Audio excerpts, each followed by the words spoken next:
It was a regular Friday night, and I was up late chatting to my friend Bradley on his virtual chat room we had found online.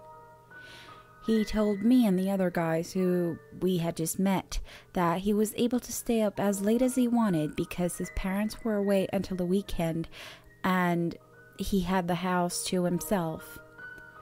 We stayed on there for a few hours having fun with these random people, and I noticed Bradley had taken a liking to one girl in particular. Soon enough, my mom began calling out for me to go to sleep. As I was about to log off, I asked Bradley what he was doing tomorrow, thinking he might want to stop by my place. He didn't reply for a while until, "Bradley is typing a message." And it went blank. "Bradley is typing a message." Nothing again. "Whatever, man. I'm going to bed. We'll talk about it tomorrow," I said. It was strange for him to just stop replying like that. I didn't hear from him again until the next day when I logged on to the chat site he was on. He apologized for not replying last night and said he had just been busy. We had a brief exchange, and he said he would come over soon, saying it was urgent. That was fine, but queried him why he didn't want to wait to see his parents first, who would be home any minute. He insisted there was no time because he had something really important to show me, and then logged straight off. I thought that was out of character for him, as he usually put his family before anything, and I grew curious at what he wanted to show me so badly. I expected him to be over soon, as he only lived about 20 minutes away, when I received a disturbing phone call. It was Bradley's parents, who had just come home and were sounding extremely worried.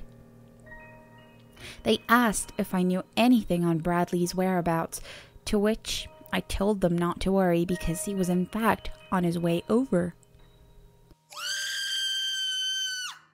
The phone fell silent for a moment until I heard a deathly scream from the mother in the background on the other end of a line. The father drew a deep breath and bravely strung together a sentence that I'll never forget. "Get out of the house now. Bradley's here. He's dead." They had found Bradley's lifeless body hung up like a coat in the wardrobe.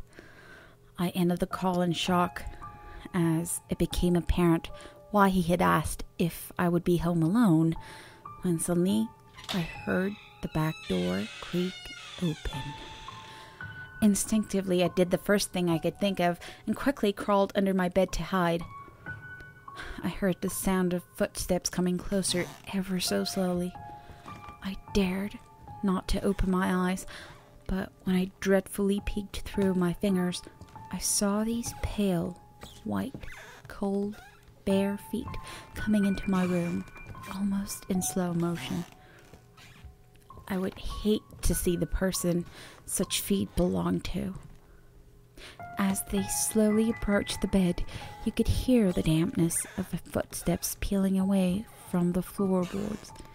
My heart was pounding in my mouth, and I held my breath.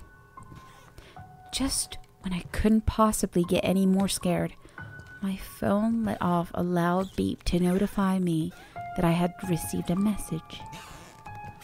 It was from Bradley's phone and read, "Where are you?"